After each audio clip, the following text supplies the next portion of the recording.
नमस्कार दोस्तों, lead India law associates यानी लीला के इस वीडियो में आपका बहुत बहुत स्वागत है। दोस्तों, इस वीडियो में मैं आपको बताऊंगा कि लिव इन रिलेशनशिप में रहने के लिए कोर्ट ने कुछ नियम बताए हैं। उन नियमों के बारे में मैं आपको बताऊंगा कि कोर्ट ने लिव इन रिलेशनशिप में रहने के लिए क्या नियम बनाए हैं। हालांकि लिव इन रिलेशनशिप में रहने से पहले आपको यह सोच लेना चाहिए कि लिव इन रिलेशनशिप में रहना ये पूरी तरीके से आपके ऊपर डिपेंड करता है। आप अपना भला बुरा सोच लें, उसके बाद ही रहें।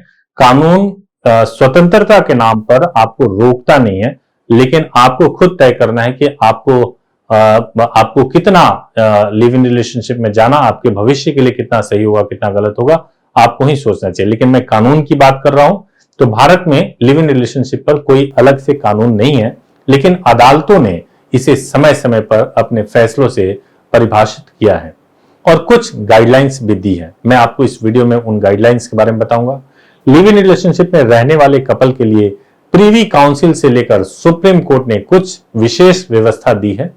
कोर्ट द्वारा बताई गई, सबसे पहले तो आप यह जान लें कि परिभाषा लिव इन रिलेशनशिप की क्या दी गई है। इनमें सबसे पहली बात यह है कि कपल का खुद को समाज के सामने एक दूसरे को पति की तरह स्वीकार करना जरूरी है। यह लिव इन रिलेशनशिप की पहली शर्त है, यानी पति पत्नी की तरह वो रह रहे हो। मतलब यह है कि एक छत के नीचे रह रहे हो, एक छत के नीचे रातें बिता रहे हो, तो उनको माना जाता है कि वो पति पत्नी की तरह रह रहे हैं।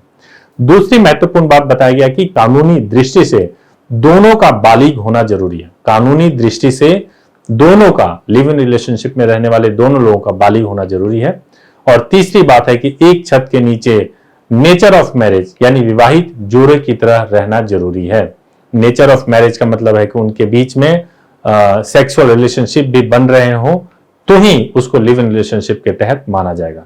और जो चौथी बात है, लंबे समय से पति पत्नी के रूप में रहना। यदि आप लिव इन रिलेशनशिप में हैं तो इन शर्तों को पूरा करना अनिवार्य होता है, जो मैंने आपको बताया है। और इन शर्तों को पूरा करने वाली महिला की संतान को ना सिर्फ लिव इन पार्टनर की संपत्ति में हिस्सा मिलता है, बल्कि लिव इन पार्टनर की मृत्यु के बाद उसे भविष्य निधि और पेंशन के साथ साथ अन्य कानूनी अधिकार भी मिलते हैं।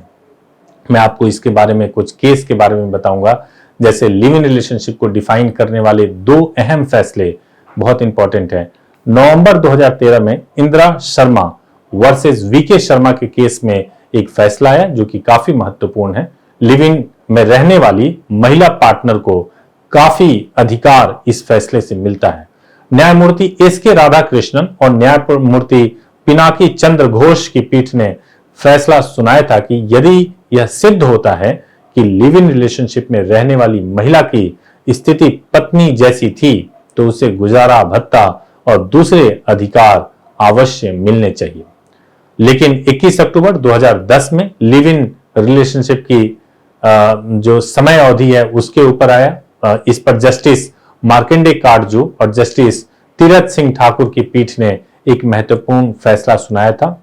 इस फैसले में पीठ ने कहा था कि सिर्फ वीकेंड पर एक रात साथ में रहना घरेलू रिश्ता नहीं हो सकता।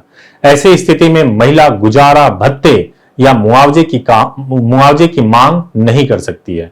अब एक और बात है कि किस एक्ट में, मैंने आपको तो जो कोर्ट के ऑर्डर है वो मैंने आपको जरूर बताया, लेकिन कुछ एक्ट्स के बारे में भी जान लीजिए कि किस एक्ट में आता है लिव इन रिलेशनशिप।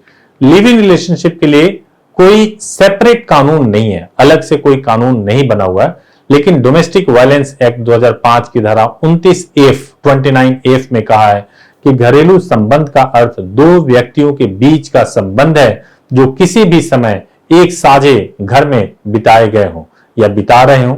जब वे एक दूसरे के साथ विवाह या विवाह जैसे संबंध, जैसे लिव इन रिलेशनशिप या गोद लेने या परिवार के सदस्य के प्रकृति के रिश्ते के माध्यम से स्थापित हुआ हो, तो उसको लिव इन रिलेशनशिप माना जाता है। तो मैंने आपको लिव इन रिलेशनशिप पर आपको ये कुछ कानूनी अपडेट्स बताए हैं। अगर आपको वीडियो अच्छा लगा हो तो जरूर इसको लाइक कीजिएगा, चैनल को सब्सक्राइब कीजिएगा। बहुत बहुत धन्यवाद।